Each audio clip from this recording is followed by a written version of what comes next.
Hello, here's the news at this hour on Tstv. I am Mobola Badekala. Here are some major headlines. Federal government committed to ending estimated billing. ASUU charges federal government to speed up UTAS integrity testing. Uganda fixes January 14, 2021 for presidential election. And in the world of sports, Sierra Leone coach invites 16 pros for Eagles clash. And now the news in details. The President, Muhammadu Buhari, has restated his administration's commitment to ending estimated billing in all firms in Nigeria. He said his administration would ensure that Nigerians pay only for the electricity they consume. Buhari said this in a series of tweets he posted on his Twitter handle on Wednesday.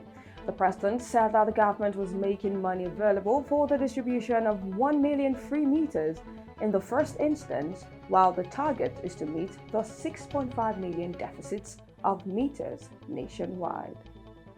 The National Youth Service Corps has assured that it would ensure strict compliance with all safety guidelines endorsed by the Presidential Task Force on COVID-19 and the Nigeria Center for Disease Control in its orientation camps across the country. The Director General of NYSC, Brigadier General Shuaibu Ibrahim, according to a statement issued today by the Corps Director, Press and Public Relations Adenike Adeyemi, said this in Jos at the 2020 Batch B pre-orientation workshop. Ibrahim further urged the workshop participants to fashion out other strategies for the successful conduct of the forthcoming orientation course. The Director General, however, appealed to state governments to discharge their statutory responsibilities of upgrading and expanding camp facilities to adequately serve the increasing population of Corps members. The Academic Staff Union of Universities, ASUU, said it is tired of being dribbled by the federal government's consistent failure to honor agreements reached with the union. ASUU stated that the Nigerian university lecturers earn least salaries when compared with chief lecturers in some tertiary institutions, which are not required to supervise postgraduate students or conduct research, earn more than professors in our lopsided education system. Ibadan Zonal Coordinator Professor Adejumo made this disclosure on Wednesday during a press conference to give an update on the strike action. Adejumo, who spoke through Professor Moyo Ajao, Chairman Unilorin ASUU, urged well-meaning Nigerians to compel government to release the withheld salaries of its members, remit the check of dues of the union to the rightful owner, and speed up the process of testing the integrity of UTAS so it may be deployed for payment beginning from January 2021. The Federal Executive Council meeting on Wednesday approved the sum of 87.538 billion naira for the construction of roads that cover the Federal Capital Territory, Oyo, Kwara, Nasarawa, and Benue states. The FCT Minister, Mohammed Bello, briefing State House correspondents, said the contract for the roads in the territory was awarded at the sum of 30,686,609,298 naira 68 kobo, with a completion period of 32 months.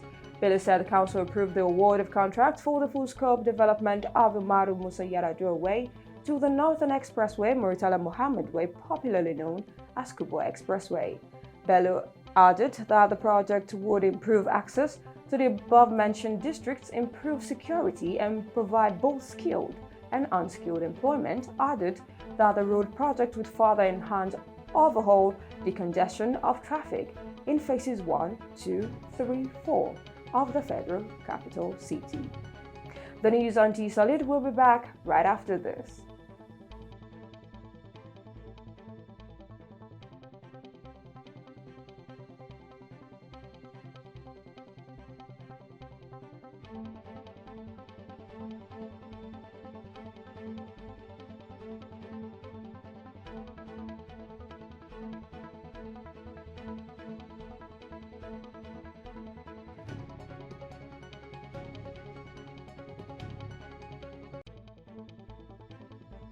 Welcome back, and now to some foreign stories. Uganda's electoral body on Wednesday has set January 14th, 2021 as polling date for the country's presidential election. The Electoral Commission said in a statement issued in Kampala that the 11 presidential candidates who were nominated on Monday and Tuesday would start campaign on November 19th, till January 12, 2021. The Electoral Commission urged nominated candidates, supporters, and the public to carefully observe the guidelines issued by the Commission for the campaign, adding that the candidates should promote safe participation by observing the COVID-19 prevention measures. Among the 11 candidates vying for the presidency is the incumbent President Yoweri Museveni, who has been in power for over 30 years.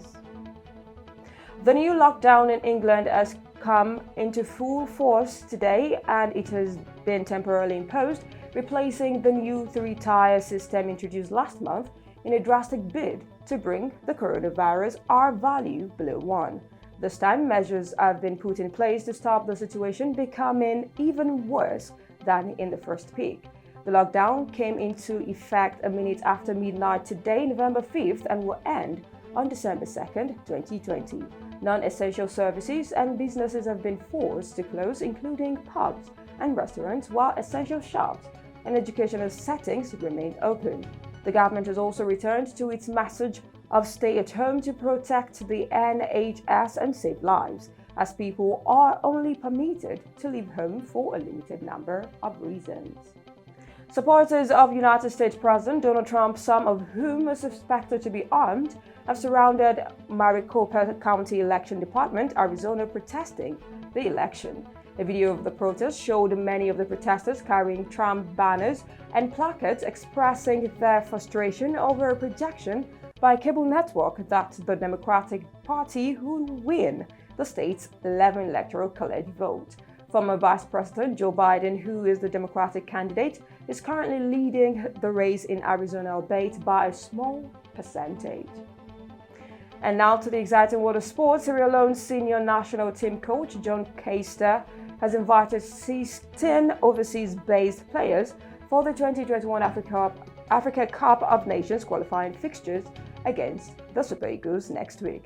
The Leon Stars will face the Super Eagles at the Samuel Ogbemudia Stadium in Benin, Edo State on Friday, November 13, 2020, before hosting the 3-time African champions 4 days later in the reverse fixtures at the Siaka Stevens Stadium in Freetown. Keister's side occupy 4th place in Group L with just 1 point from 2 games, while the Eagles lead with 6 points from their opening 2 games. A win in both games will virtually guarantee Nigeria a spot at the 33rd African Cup of Nations scheduled for Cameroon ahead of their away clash to Benin Republic in Porto Novo in June and home tie against Lesotho early September. Frank Lampard has praised Jorginho's professionalism after the Italian gave penalty duties to Timo Werner as Chelsea powered to a 3-0 win against 10-man Rennes in Champions League on Wednesday. Werner netted twice from the spot before a half-time at Stamford Bridge after Rennes defender Delbert conceded both penalties. Meanwhile, Lampard's side are on top of Group E with 7 points after 3 games and look well set to qualify for the last 16. Chelsea has, however, started a Champions League campaign with 3 consecutive clean sheets in the group stage for the first time since 2009 to 2010. And with that, we've come to the end of the news. Here is a recap of the major headlines. Federal government committed to ending estimated billing. ASUU charges federal government to speed up UTAS integrity testing. Uganda fixes January 14, 2021 for presidential election. And in the world of sport, you heard Sierra Leone coach invite 16 pros for Eagles clash. Please don't forget to always adhere to COVID-19 safety measures. The news was compiled by Hope Chijoke. I am Mobola Patekala. Good day and thank you for watching.